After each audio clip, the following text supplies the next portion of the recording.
Hola amigos, ¿qué tal? ¿Cómo están? Nuevamente con ustedes y estamos acá dispuestos a llevarles una clase más de lo que es dinámica estructural, siempre con los conceptos y definiciones correspondientes a este tipo de estructuras, ¿no? Que son analizadas en base a eh, solicitaciones dinámicas, efectos de movimiento. Bien, en esta ocasión tenemos el siguiente eh, sistema estructural que está formado por un pórtico, ¿no? Entonces, el análisis que vamos a desarrollar es precisamente el análisis y diseño sísmico modal espectral, ¿no? Entonces, es un contenido bastante completo el que les vamos a ofrecer en esta ocasión. Bien, ¿de qué se trata? En principio tenemos aquí un sistema, como dijimos anteriormente, un sistema de pórtico, el cual consta de dos niveles, ¿no? Aquí tenemos un entrepiso y un segundo entrepiso, ¿no? Que, como ya sabemos, podemos idealizar este entrepiso de esta manera, ¿no? De esta manera podemos idealizar. Bien, lo primero que tenemos que hacer entonces es determinar las características geométricas, las características de rigidez de esta estructura para hacer el análisis sísmico modal espectral, ¿no? Para ello, en la idealización que tenemos, debemos nombrar o colocar algunos datos que obviamente los vamos a extraer de acá, del pórtico, ¿no? Como por ejemplo, aquí tenemos el peso, ¿no? El peso de todo este entrepiso que está representado por este punto acá, y que este no es un dato concreto, ¿no? Sino que esto tiene que transformarse en una masa. Pero nosotros dividimos este peso entre la gravedad y ya tenemos la masa. Lo mismo en este otro nivel, en este otro entrepiso, que bueno, en este caso coinciden, ¿no? Coinciden, pero es lógico que tienen que ser diferentes. Muy bien.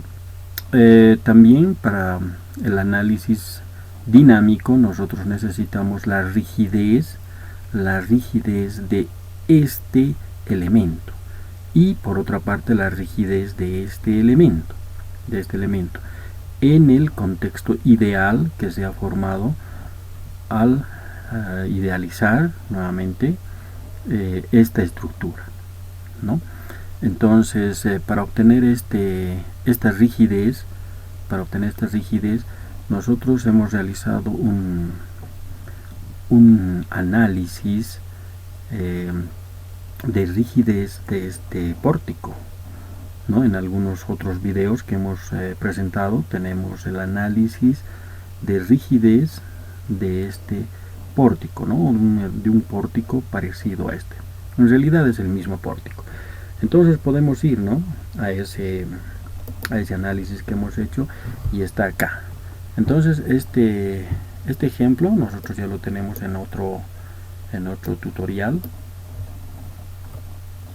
que corresponde a esta estructura, ¿no? Entonces ya lo hemos hecho, ese análisis para ese tipo de pórtico.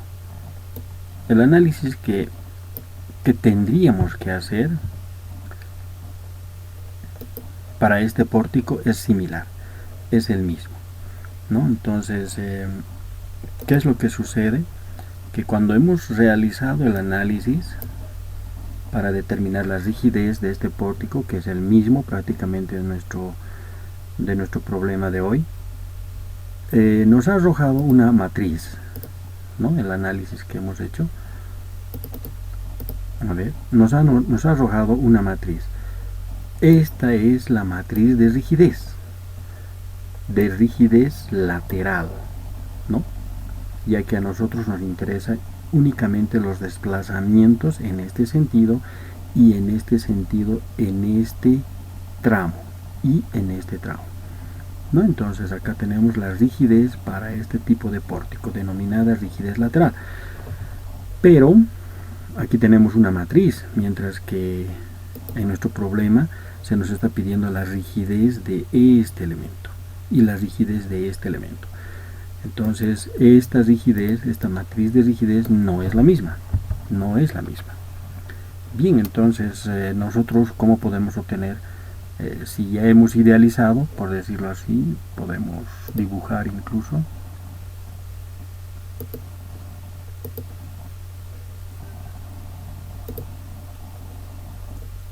Podríamos dibujar de esta manera. Entonces la representación ideal sería esta. Es un dibujo bastante mal hecho, pero no importa. Entonces esta es la idealización de este pórtico, ¿no? Entonces del peso obviamente vamos a obtener una masa y también del peso de este entrepiso una masa. Lo que a nosotros nos interesa es la rigidez de este elemento y también la rigidez de este elemento. Entonces aquí tenemos una matriz de rigidez lateral, ¿no? Lateral. Entonces, ¿cómo podemos obtener la rigidez de este elemento y este elemento en función a esta rigidez lateral o a esa matriz? Bien, podemos hacer lo siguiente, ¿no? Sabemos bien de que con esta matriz de rigidez podemos obtener nosotros los desplazamientos, ¿no? O sea, este desplazamiento y este desplazamiento. Podemos obtener ambos desplazamientos. ¿Cómo? ¿Cómo? Necesitamos una matriz P, una matriz de fuerzas. Entonces podríamos asumir una matriz de fuerzas, por decirlo así, una matriz de 10 y 0, ¿no? Como estamos trabajando en kilonewtons, o como la matriz de rigidez está en kilonewtons, también podríamos poner kilonewtons y kilonewtons, ¿ya? Entonces esta sería la matriz P, ¿no? Entonces, como sabemos bien, esto es rigidez y tenemos P, utilizando un poco la fórmula.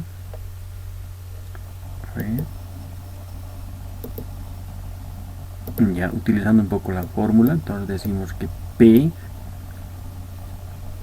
es igual a K por delta, ¿no? Donde estas distancias son delta. Estas distancias son delta. Entonces podemos obtener P sería esta matriz, la matriz de rigidez tenemos acá, y delta serían estas distancias. Muy bien. Ahora, para obtener estos desplazamientos, estamos asumiendo un valor de 10 acá. ¿Y eso qué significa, no? Que el valor de 10, pues lo estamos colocando acá, ¿no? Ahí, en esa posición de 10 kilonewtons, kn, kilonewtons, de 10 kilonewtons, aquí, ya que este tramo, por decir que está representado acá, o finalmente acá, ¿no? Los 10 kilonewtons. Pero como estamos analizando una matriz de rigidez, esa le corresponde a esto, a este pórtico. Entonces si colocamos aquí, entonces estamos indicando que en este nivel, o sea en la primera fila de la matriz de rigidez, le corresponde el valor de 10 newtons, ¿no? Acá. Muy bien. Entonces con ese criterio nosotros obtenemos lo que son los desplazamientos. Entonces decimos igual, multiplicamos la matriz, multiplicamos la inversa de esta matriz, ¿no? Como se hace siempre para determinar los desplazamientos. Multiplicamos la inversa de esta matriz por la matriz P. Tenemos esta matriz y determinamos esos desplazamientos. Entonces vamos a tener dos desplazamientos. Ahí está, ¿no? En metros. para obtenerlo en milímetros sería igual a este valor multiplicado por 1000, ¿no? Entonces ahí está. Entonces este desplazamiento sería 2,29 milímetros y esto 1,05 milímetros, el de abajo, ¿no? Bien, entonces si nosotros analizamos la parte inferior directamente la rigidez en este elemento correspondería a, utilizando la misma fórmula, K o P igual a K delta. Es decir, si despejamos de acá K, de esta fórmula, si despejamos K, tendríamos que esta rigidez, colocaremos acá, esta rigidez sería igual a ¿qué? A P entre delta.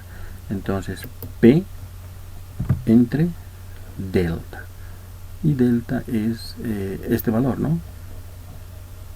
Para la rigidez, o sea, este desplazamiento es este, ¿no? Enter. Entonces esa es la rigidez. Esta es la rigidez en este tramo. ¿Eso qué quiere decir? Que para este otro tramo nosotros no podemos hacer con esto, ¿no? Sino tenemos que encontrar el desplazamiento relativo. ¿Y cuál es ese desplazamiento relativo? Precisamente es este, ¿no? El que viene así. Es decir, este es el desplazamiento relativo, el que le corresponde únicamente a este tramo, ¿no? Entonces la matriz de rigidez, la rigidez en este tramo o en este elemento idealizado sería igual a también P entre, ahora restamos, ¿no? Este desplazamiento que es grande menos el desplazamiento pequeño menos este, entonces solamente tenemos esta parte. Eso es absolutamente válido, ¿no? Entonces ahí tenemos una rigidez de 8000 y es lógico, ¿no? Acá siempre tiene que ser la rigidez en este tramo mayor que esta, ¿no? Aquí tenemos 8115 y acá tenemos 9443. ¿Por qué la rigidez? Porque aquí tenemos un apoyo de tipo empotramiento, entonces eso ejerce una mayor rigidez sobre este elemento que este otro. Muy bien, entonces ya hemos obtenido la rigidez en estos dos elementos ideales, ¿no? Entonces si pasamos a nuestro problema, ya tenemos estas dos rigideces, ¿no? Acá bueno, está determinado ya a través de algún análisis que se ha hecho, pero en nuestro caso a nosotros nos van a dar un problema de este tipo, ¿no? De este tipo, en el que vamos a tener, por decirlo así, por ejemplo, vamos a tener acá base, altura, módulo elástico, y tenemos que ir determinando la área y reemplazar en la fórmula que conocemos, ¿no? O sea, en esta, para determinar las rigideces. Una vez que encontramos la matriz de rigidez, entonces procedemos a realizar este análisis, ¿no? Para encontrar estas dos rigideces. Y una vez que encontramos las dos rigideces, bueno, ya tenemos lo que se denomina las rigideces en estos elementos ideales, ¿no? Bien, entonces vamos a proceder a realizar el análisis modal espectral. De comienzo se necesitan estos datos, ¿no? De comienzo. Entonces la rigidez, primero la idealización, luego la rigidez. Obviamente esto tiene que convertirse en masa, ¿no? Este peso y este peso también, este peso 1 y este peso 2 tienen que convertirse en masas. Ya tenemos las rigideces y ya estamos en condiciones de poder realizar el análisis modal espectral. Bien, sin embargo, antes se debe hacer un otro análisis, ¿no? Un otro análisis.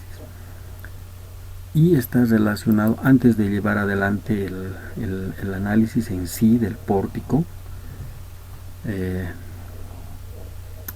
análisis modal espectral, antes debemos hacer un análisis de tipo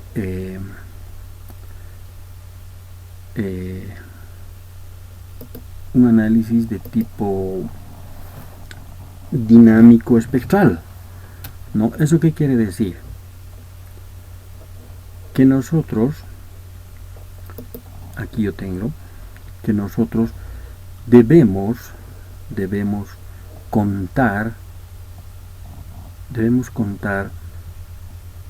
con datos de tipo sísmico, ¿no?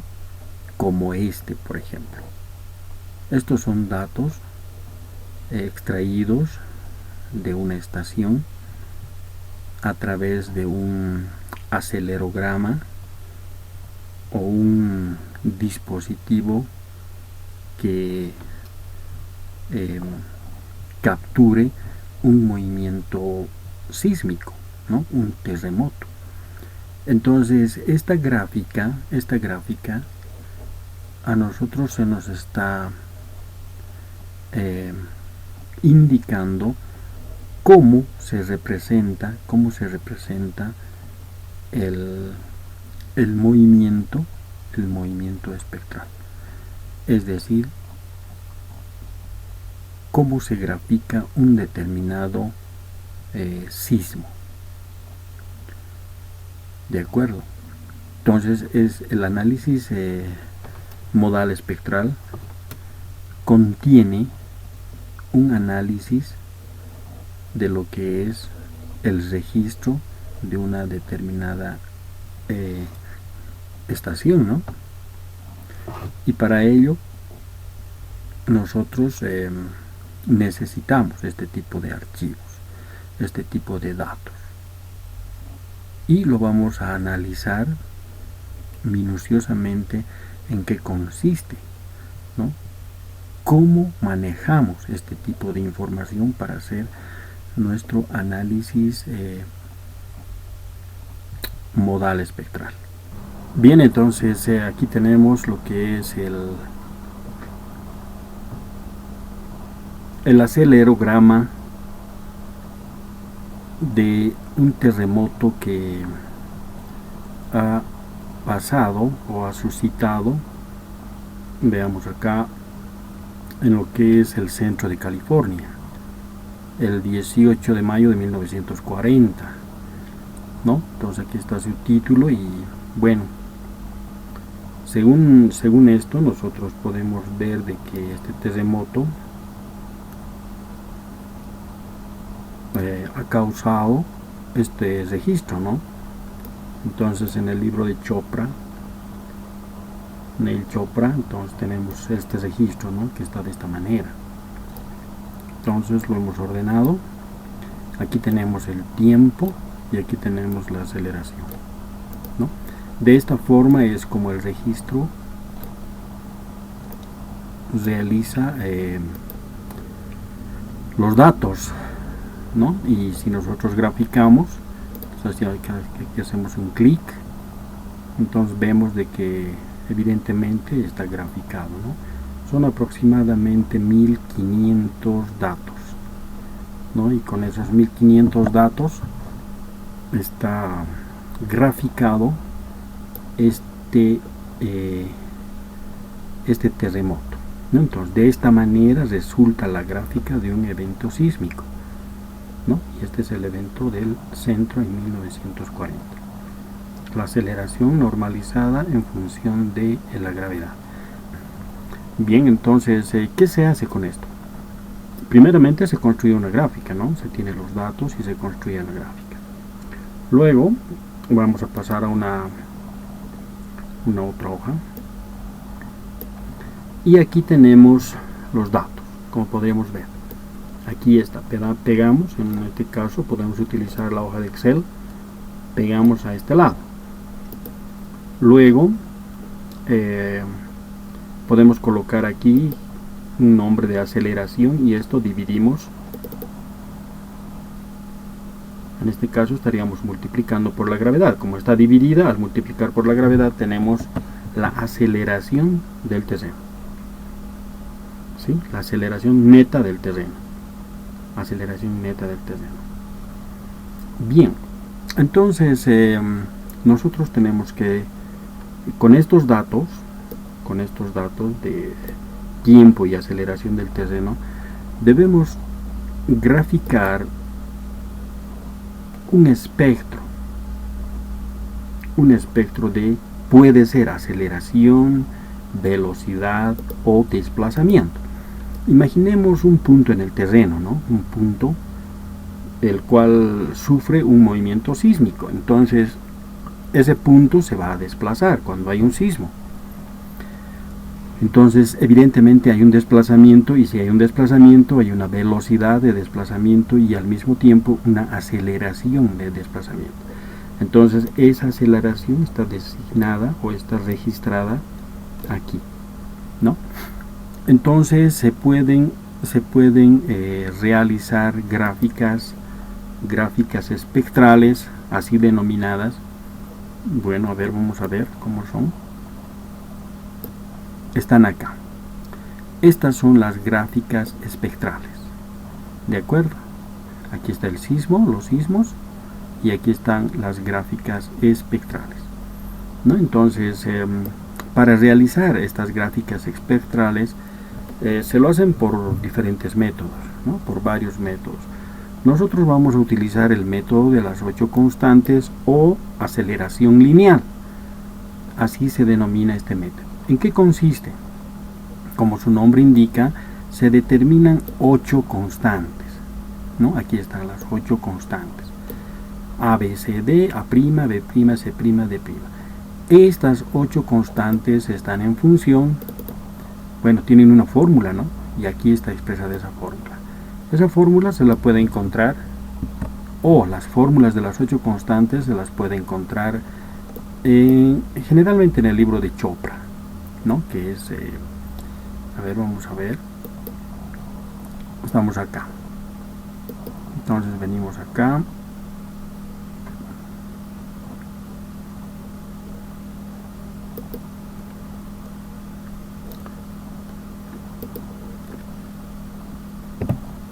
Este es el libro. Dinámica de estructuras, cuarta edición, Anil K. Chopra, ¿no? Entonces en este libro, en la página 300 y tantos me parece, que están las fórmulas para determinar estas constantes, ¿no? Estas constantes están en función, aquí tenemos, por ejemplo, rigideces, frecuencias naturales, frecuencia cíclica natural de vibración, en fin, todas esas en función de todos esos parámetros. ¿De acuerdo? Por ejemplo, aquí tenemos algunos de ellos. Aquí podemos utilizar un solo sistema, evidentemente, ¿no? Estamos utilizando kips, pulgada, radianes sobre segundo, hercios, kips, pulgada, kips. Todo esto debe estar en un solo sistema, ¿no? Bien, por ejemplo, tenemos el periodo natural. ¿Qué estamos queriendo hacer con esto? Cuando se utilizan estas fórmulas de las 8 constantes, se está tratando de determinar el espectro de respuesta de una determinada estructura, ¿no? En este caso nosotros vamos a analizar esta estructura, ¿no? Entonces, ¿cuál sería el comportamiento o la respuesta que ofrece esta estructura frente a un espectro o a un movimiento dinámico de este tipo, ¿no? Ya tenemos esto, hemos registrado de una estación. Entonces, ¿qué es lo que sucede con la estructura, ¿no? Para ello necesitamos el periodo natural de vibración de la estructura. Necesitamos la rigidez lateral de la estructura. la frecuencia circular natural de vibración, ¿no? Que son fórmulas que también están en el libro de Chopra, ¿no? La frecuencia circular natural de vibración de la estructura, la frecuencia cíclica natural de vibración, que también está, la masa lateral de la estructura, y en fin, ¿no? La aceleración debida a la fuerza de la gravedad. Por ejemplo, en el sistema internacional tenemos aquí que es en pulgadas segundo cuadrado, ¿no? Esa es la gravedad. Después el peso. Esto evidentemente es para un grado de libertad, ¿no? Para un grado de libertad. Entonces tenemos el peso en relación a la masa, ¿no? Fracción de amortiguamiento. Entonces eso quiere decir que también está interviniendo el porcentaje de amortiguamiento, ¿no? Sabemos bien que la amortiguación varía de 0 a 1. El coeficiente de amortiguamiento crítico también, ¿no? El coeficiente de amortiguamiento C, datos importantes, ¿no? La frecuencia circular amortiguada de vibración W sub D. Y finalmente el intervalo del paso del tiempo delta T, es decir, este intervalo, ¿no? De 0 a 0.02, de 0.02 a 0.04, entonces el intervalo sería 0.02, ¿no? Entonces solamente restar. Aquí podemos tal vez ver eso, si evidentemente estás restando esto menos esto, y ese es el paso que está siguiendo para todo. Entonces entre punto y punto, entre tiempo y tiempo, hay 0.02. Bien, entonces una vez determinadas ya las constantes en función a estos parámetros, ¿no? Todas las constantes están en función a estos parámetros.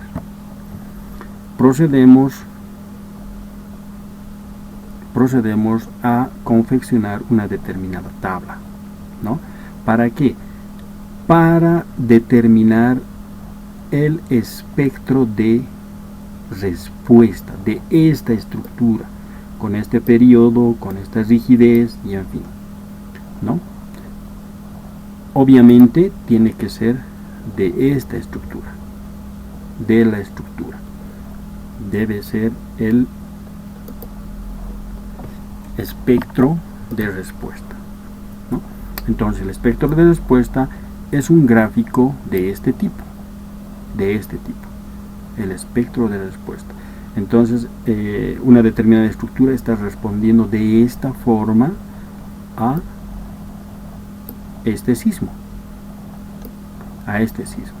Aquí están dos, solo que esto está dividido entre la gravedad, o finalmente es la aceleración del suelo, también es la gráfica, ¿no? Es la misma gráfica con esto y esto. Bien, entonces continuamos. Ahora, aquí dice una fuerza inercial, la fuerza inercial. ¿Qué significa esto? La fuerza inercial es aquella fuerza que es contraria a la aceleración, ¿no? O al movimiento del terreno, por inercia, ¿no? Entonces es muy importante. Esto se consigue multiplicando la masa por la aceleración. Masa por aceleración, fuerza inercial, ¿no? Luego aquí tenemos, estas son las constantes del desplazamiento. Entonces aquí vamos a obtener algunas constantes del desplazamiento. Toda esta teoría está en el libro de Chopra.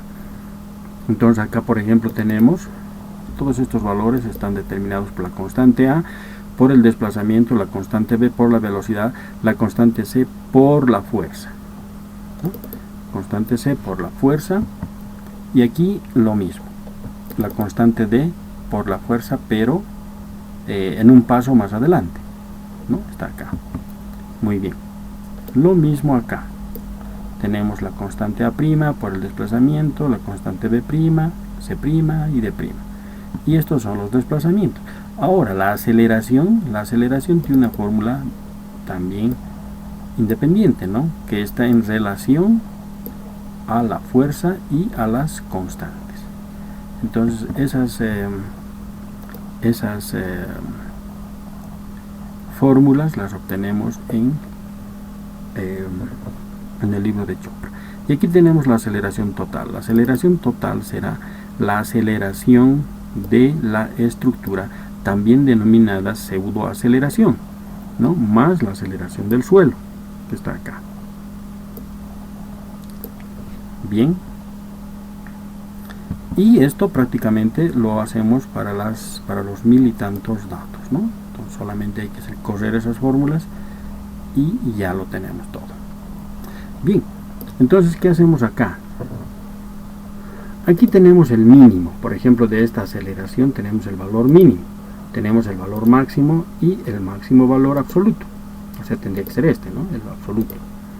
Lo mismo para la aceleración del terreno y lo mismo para la fuerza, ¿no? Que es la masa por la aceleración.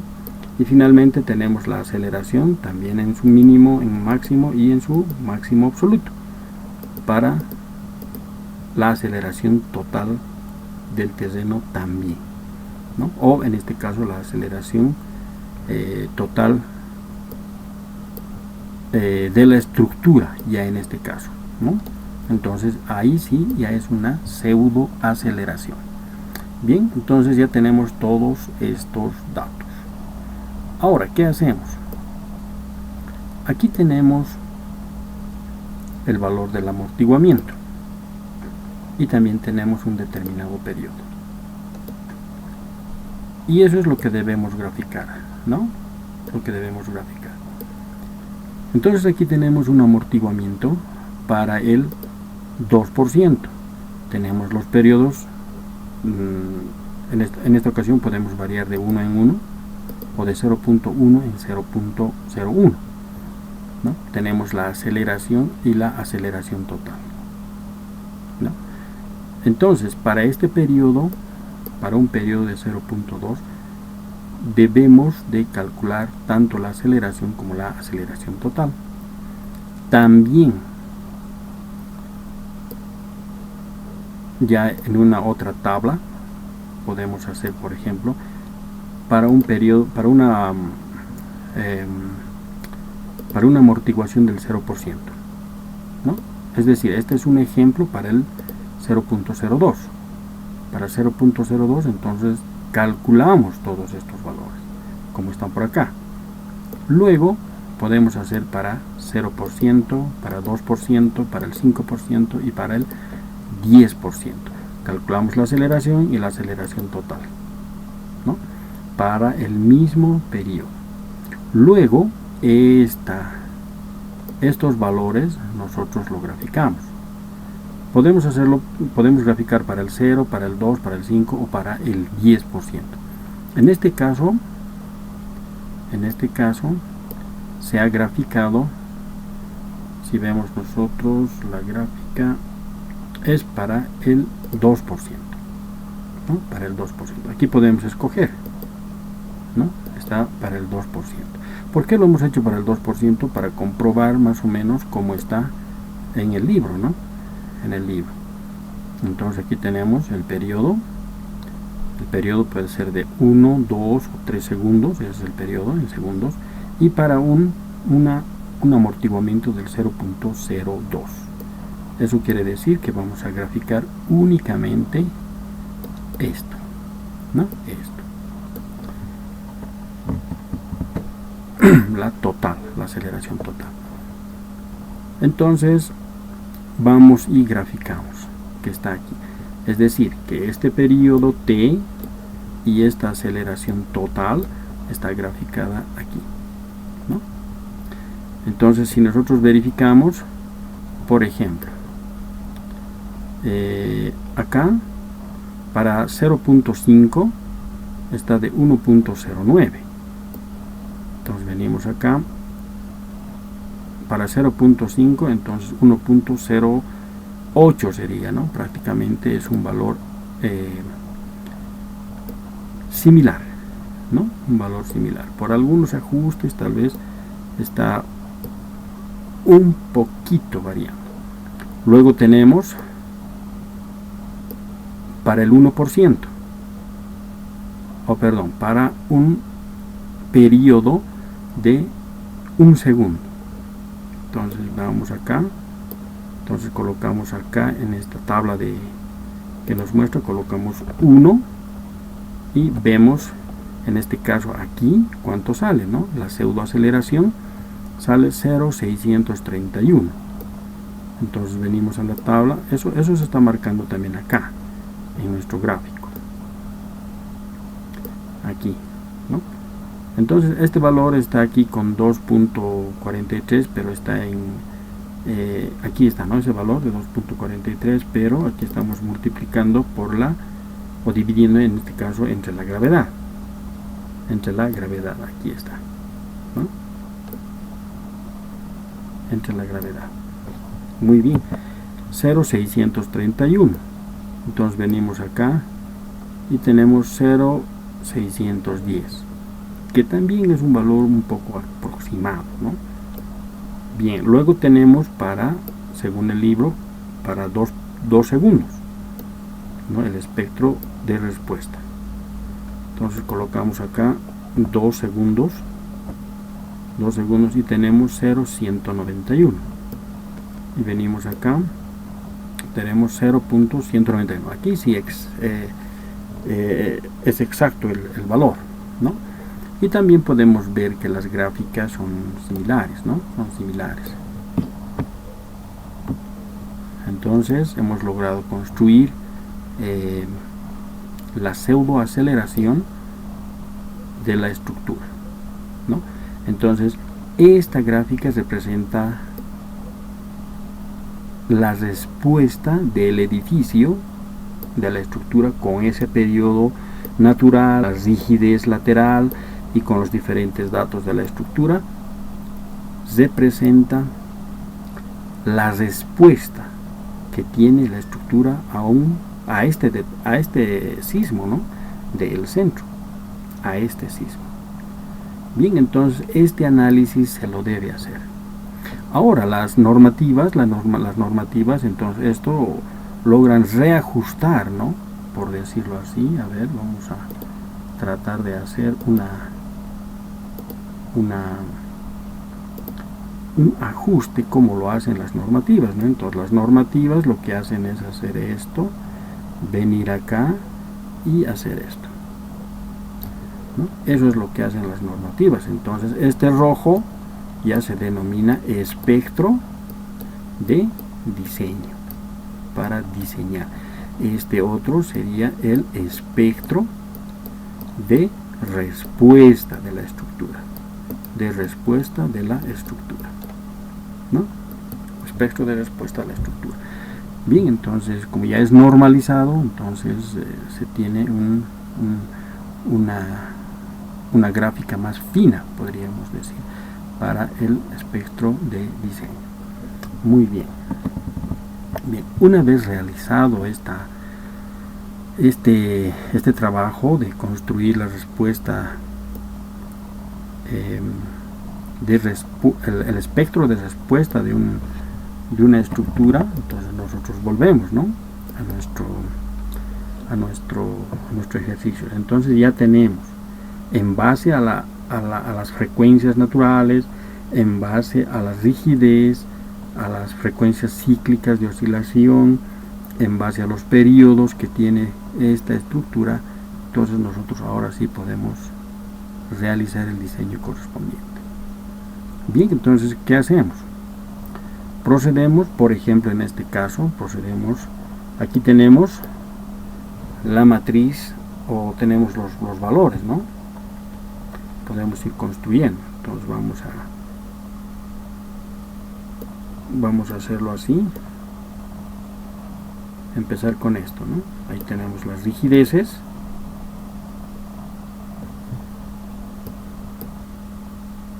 y ya sabemos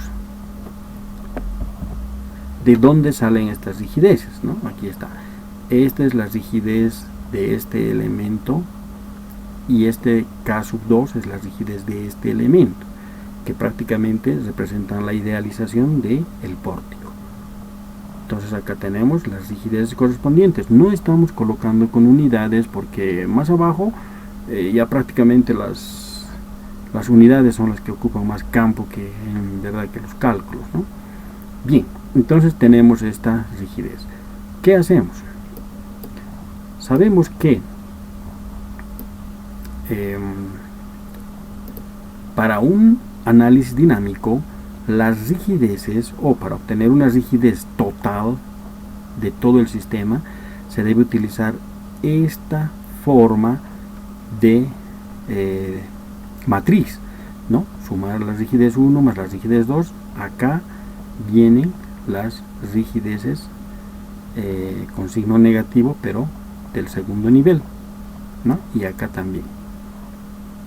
Entonces, si hacemos esta operación, tenemos esta matriz de rigidez de toda la estructura.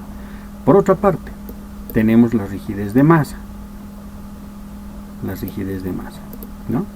Y aquí tenemos las masas, ¿no? Entonces aquí tenemos, por ejemplo, un peso de 70 dividido entre 981, que es aquí está en toneladas, ¿no? El peso está en toneladas, y aquí la rigidez está en centímetros. Entonces no tenemos que utilizar 9.81 metros, sino tenemos que utilizar 981 centímetros.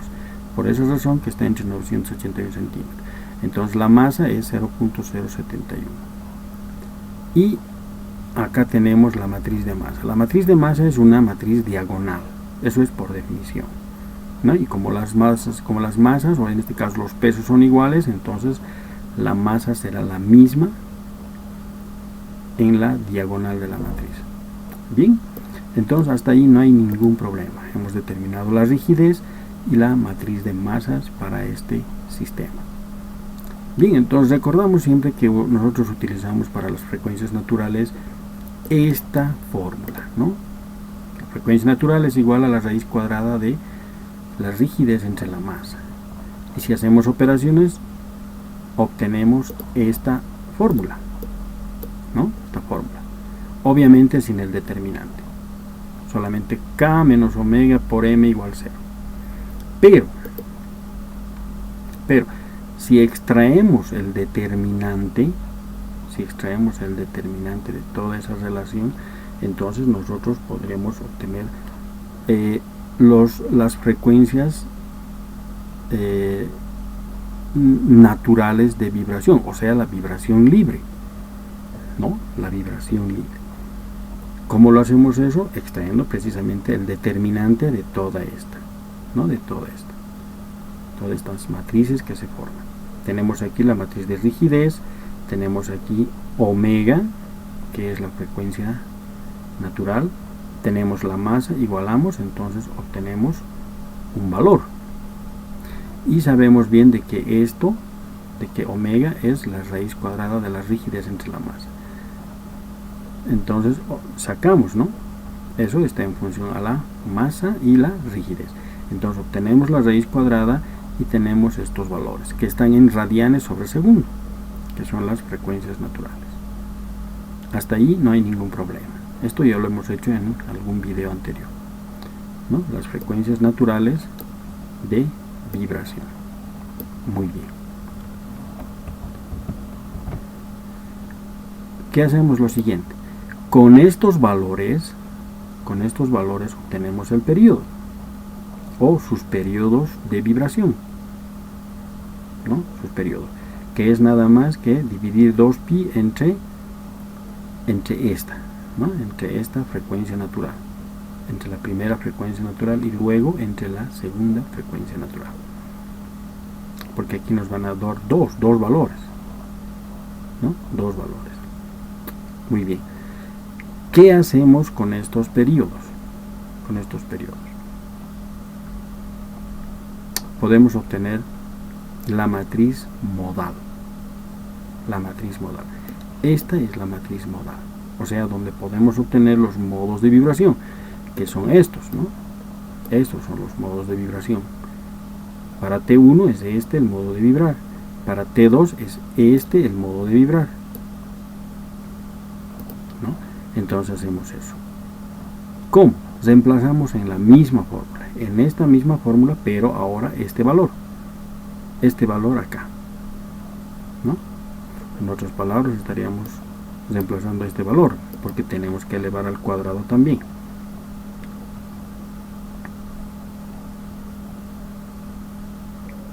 Bien, aquí dice omega 1, pero debería ser omega 1 B, ¿no? B. Y ya está calculado, ¿no?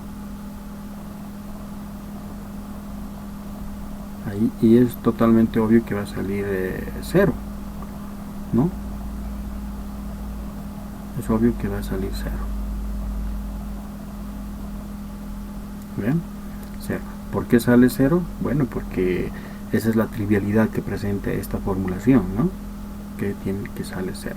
Es por eso que nosotros, o es por eso que se iguala a 0, pero el desarrollo de la matriz.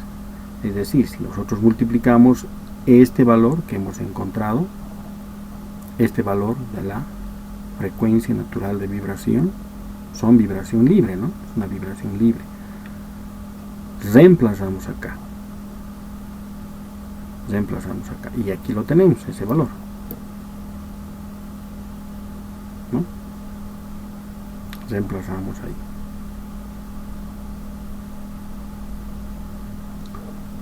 Y obtenemos esta matriz.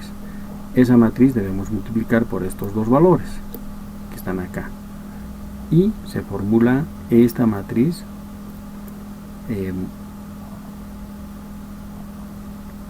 al multiplicar, ¿no? Al multiplicar se formula esta matriz. Pero ahora sí recién podemos igualar a 0. Una vez igualada a 0, entonces nosotros podemos obtener los valores, ¿no? Y aquí necesariamente tenemos que dar el valor de 1. Tenemos que dar el valor de 1 a este phi 1, 1. ¿Para qué? Para que este resultado, pues, si damos el valor de 0, entonces todo desaparece. Tiene que ser 1, ¿no? Entonces ese valor de 1 está acá. El valor de 0 inicial y el valor correspondiente al modo de vibrar. Entonces tenemos este modo de vibración. Nosotros lo graficamos. Está acá, ¿no? Está ahí. Muy bien. Lo mismo hacemos con el siguiente modo, ¿no? El modo de vibrar. Entonces venimos acá. Podemos dar un poco más de espacio aquí. Reemplazamos el siguiente valor de la oscilación libre acá, ¿no? Obtenemos estos dos valores, como también dando el valor de 1 a este valor, ¿no? Entonces esto es solamente dibujar los modos de vibración.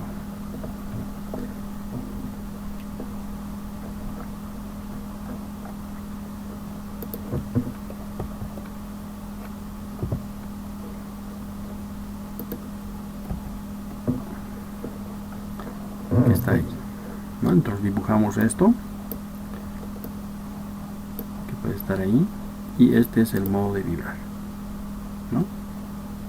Bien, entonces ahora podemos construir la matriz modal, ¿no? Entonces esta es la matriz modal con los correspondientes modos de vibrar, la matriz modal, ¿no? Bien, una vez que llegamos a este resultado, entonces podemos encontrar aquí una matriz modal normalizada. ¿Eso qué quiere decir? Ya que tenemos aquí un modo de vibrar, y aquí también otro modo de vibrar, pero las masas están distribuidas, ¿no? Vemos acá, por ejemplo, que aquí hay una determinada masa y aquí también hay otra determinada masa. Eso quiere decir que, bueno, en este caso las masas son iguales, ¿no? Tienen el mismo valor, 0.071, ¿no? Es el valor de las masas, pero en su generalidad no son iguales. Entonces nosotros debemos normalizarlas. ¿no? Que eso quiere decir que debemos extraer a través de la dirección euclidiana, que tal vez así lo está denominando el libro, sacar una dirección común o una dirección del movimiento de la masa. Por ejemplo, aquí la dirección de este movimiento es en este sentido, la dirección de este movimiento es en ese sentido. Entonces nosotros debemos determinar una masa en esa dirección, y eso es lo que se denomina normalizar la matriz. Entonces esta matriz modal debemos normalizarla. Para ello tenemos aquí el primer modo de vibrar y aquí el segundo modo de vibrar. Utilizamos esta fórmula que sacamos la traspuesta de esta, multiplicamos por la matriz de masa, ¿no? Porque es la masa, es la que estamos asignando una dirección total, ¿no? Acá, por ejemplo, tenemos dos direcciones. Entonces debería, por decirlo así, prevalecer una dirección, ¿no? Entonces acá tenemos ya prácticamente la matriz normalizada, ¿no? Para este modo. Y aquí tenemos la matriz normalizada para este modo. Y finalmente debemos organizarla como una matriz modal normalizada. Y esta es la matriz modal normalizada a través de estas fórmulas. ¿De acuerdo? Bien. Luego de esto podemos bajar un poquito más.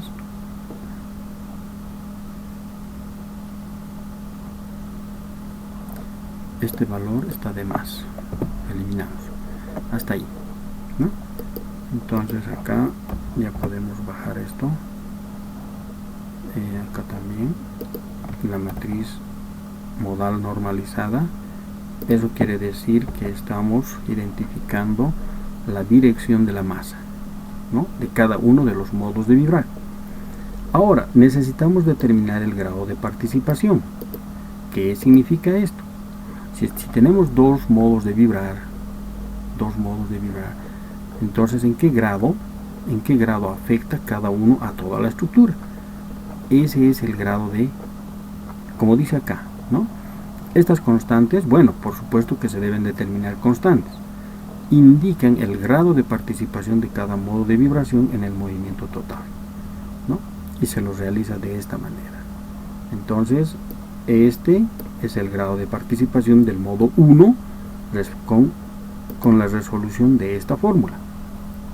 Tenemos el modo de vibrar por la masa, y esta matriz es importante, ¿no? Una matriz columna 1. Y también por esto. Entonces obtenemos que aquí está empleando el 44.6% y aquí el 55.4%, ¿no? El segundo modo de vibrar, ¿no? Eso quiere decir que prácticamente el segundo modo de vibrar, que corresponde a la masa 2, y la masa 2 la tenemos, esta es la masa 2, ¿no? Esta es la masa 2, ¿no? Entonces prácticamente esta masa es la que está dominando, podríamos decir, ¿no? El movimiento de la estructura, y eso nos indica acá 55%. Entonces si nosotros sumamos los dos valores de grado de participación, entonces eso tiene que ser mayor o igual que el 90%, de los modos de vibración, ¿no? Entonces esto es por normativa. Sumamos, si esto sumamos, evidentemente nos da 1, ¿no? Acá, sumando. y está muy bien, ¿no? Que es mayor o igual a 0.9, o sea, al 90%. Entonces, si nosotros leemos alguna normativa, también nos indica esto, de que debe ser superior o mínimo un 90%, ¿no? De los modos de vibrar. Bien, ¿qué hacemos a continuación?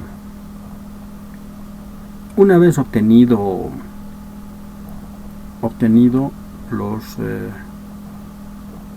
el grado de participación, nosotros podemos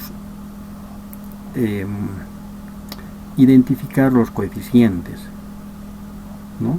Los coeficientes. Entonces, estos son los coeficientes del grado de participación.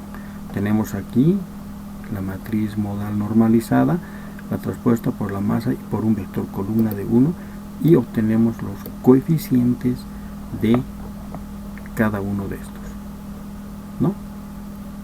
Los coeficientes. Y estos son los coeficientes. Bien, hasta este momento hemos determinado ya todas las características necesarias. ¿Para qué? Para ya entrar a un caso o al caso de desplazamientos en función ya al espectro de respuesta. Recordemos bien que hasta la matriz, hasta este punto, esto es movimiento libre. Movimiento libre. Entonces ya a partir de aquí, teniendo los grados de participación y todo aquello, entonces ya podemos empezar a determinar lo que es los desplazamientos en función del espectro de respuesta. El espectro de respuesta es una fuerza, entonces necesitamos encontrar los desplazamientos en función a ese espectro de respuesta. Acá tenemos la matriz de coeficientes. Primero, ¿no? Debemos utilizar esta formulación, esta fórmula. Entonces acá tenemos ya directamente, esta es la matriz modal. Estos son los coeficientes que acabamos de determinar. Esta es la matriz de aceleración del terreno. Aceleración del terreno, y aquí tenemos la frecuencia o la vibración libre, ¿no? La vibración libre.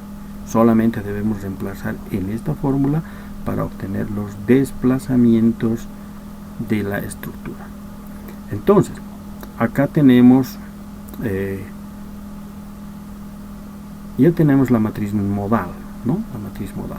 Entonces P tiene que ser, bueno, aquí tenemos los coeficientes de P, pero P tiene que estar en forma diagonal.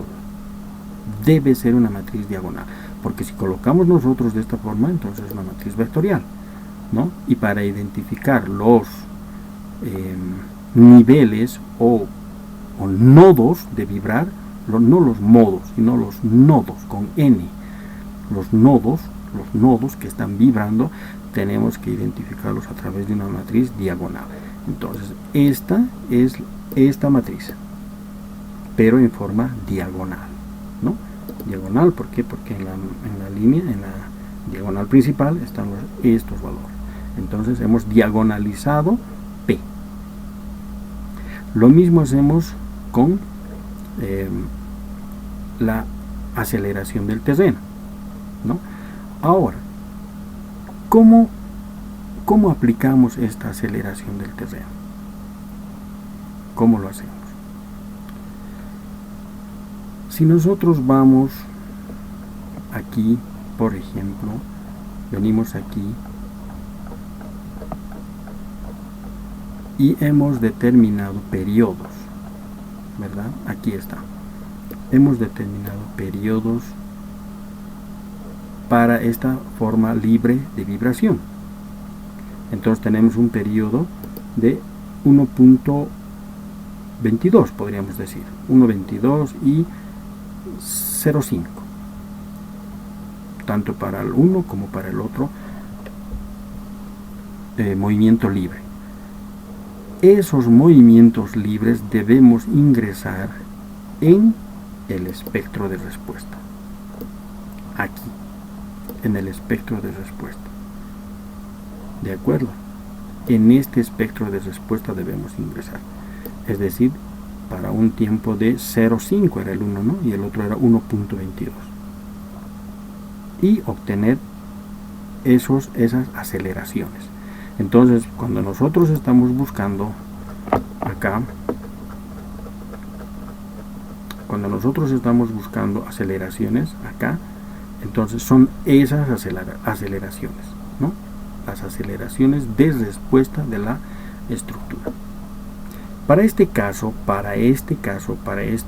ejemplo que estamos desarrollando, tenemos un otro espectro de respuesta, que es este, el más grande, ¿no? Esto corresponde a aceleración espectral G,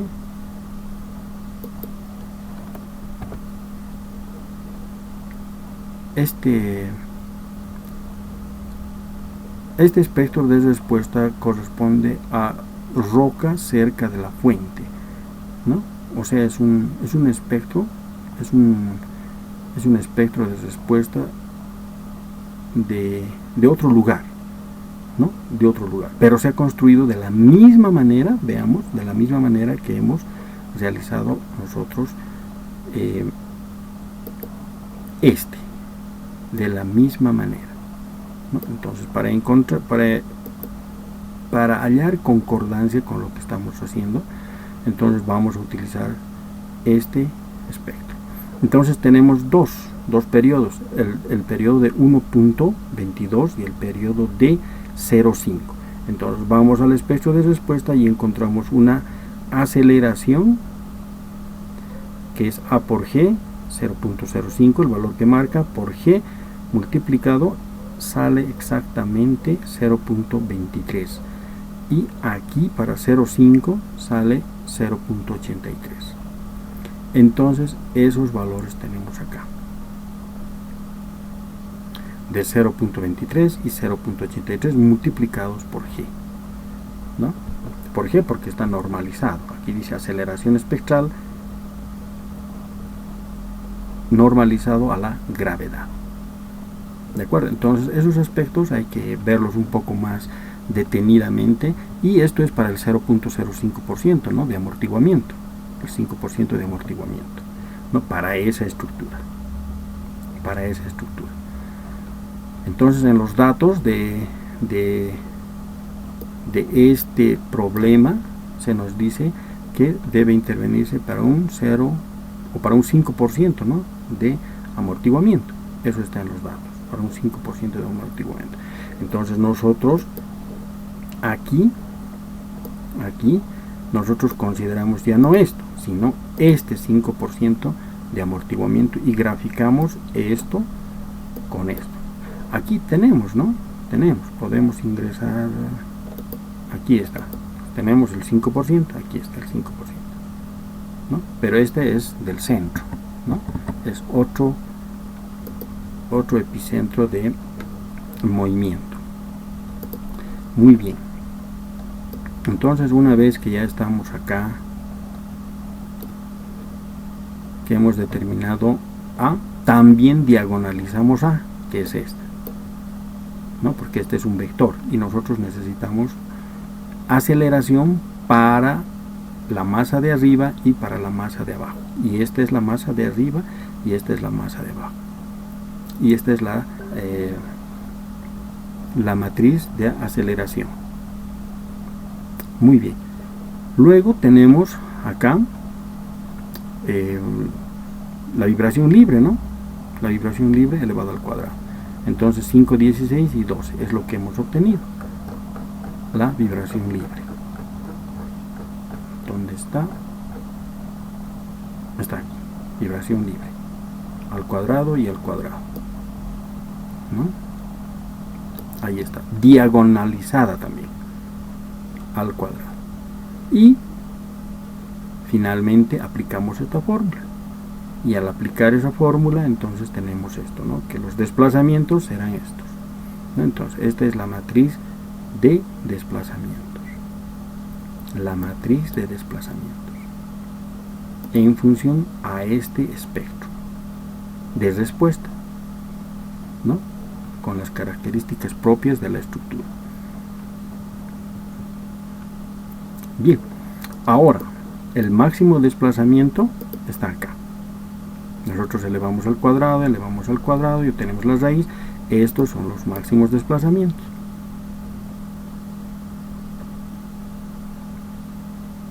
¿De acuerdo? Los máximos desplazamientos. Eso ya con intervención del espectro de respuesta. Entonces aquí obtenemos la fuerza. Aquí ya podemos... aquí utilizamos lo que es la matriz de rigidez inicial, ¿no? Esta es la matriz de rigidez inicial. Si nosotros colocamos, por ejemplo, aquí el valor de K, entonces estamos obteniendo la matriz inicial, ¿no? Y por los desplazamientos máximos, ¿no? Esos desplazamientos, perdón, los desplazamientos por la matriz de desplazamientos, ¿no? Entonces esas son las fuerzas, estas son las fuerzas en cada o la matriz de fuerzas por niveles, ¿no?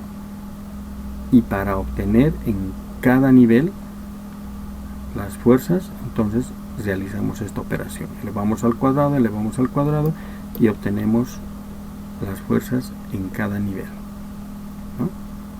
Ahora necesitamos nosotros la cortante en la base o la fuerza en la base. Estas son las fuerzas en cada nivel, ¿no? Y para obtener la fuerza en la base, entonces también elevamos esto al cuadrado y en este caso elevamos este ya prácticamente del vector, ¿no? Elevamos al cuadrado y tenemos esta matriz vectorial, esta matriz, sí, vectorial, ¿no? O sea, este vector. Y si nosotros elevamos al cuadrado y transponemos a través de esta fórmula, entonces estamos obteniendo lo que es el cortante en la base, ¿no? La fuerza en la base. Y si sacamos el módulo, entonces llegamos a obtener prácticamente la fuerza en la base, ¿no? Que es lo que se necesita para hacer ya prácticamente el diseño, ¿no? Entonces es prácticamente el uso de estas fórmulas para lograr determinar este resultado. Entonces, para que no estemos, por decir un poquito, a ver, podemos hacer esto ahí. Entonces aquí vamos a tener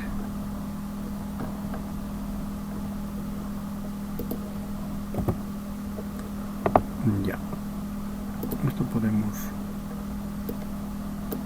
cortarlo un poco y ya tenemos, ¿no? Entonces ahí está, este es el resultado final, ¿no? O sea, generalmente siempre se busca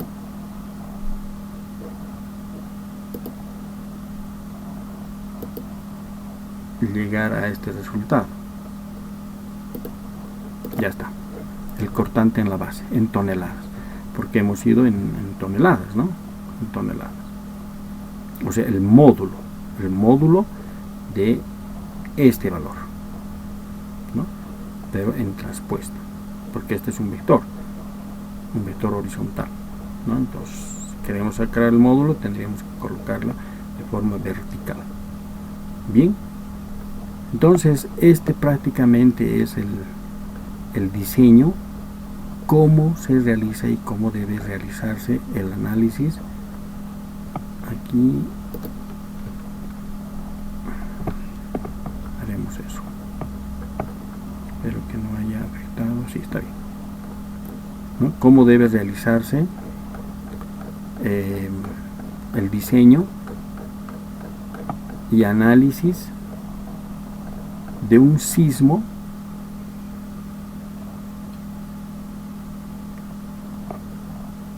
respecto a una estructura ¿no?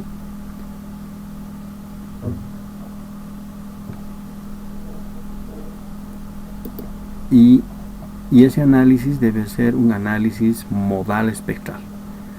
Análisis modal espectral. Bien, entonces aquí concluye nuestro tutorial y clase, y estaremos también en una próxima oportunidad ya trayéndoles una estructura de tal vez más grados de libertad, y ya tal vez con un espectro de respuesta ya aplicado prácticamente a las condiciones de nuestra estructura. Hasta entonces, amigos.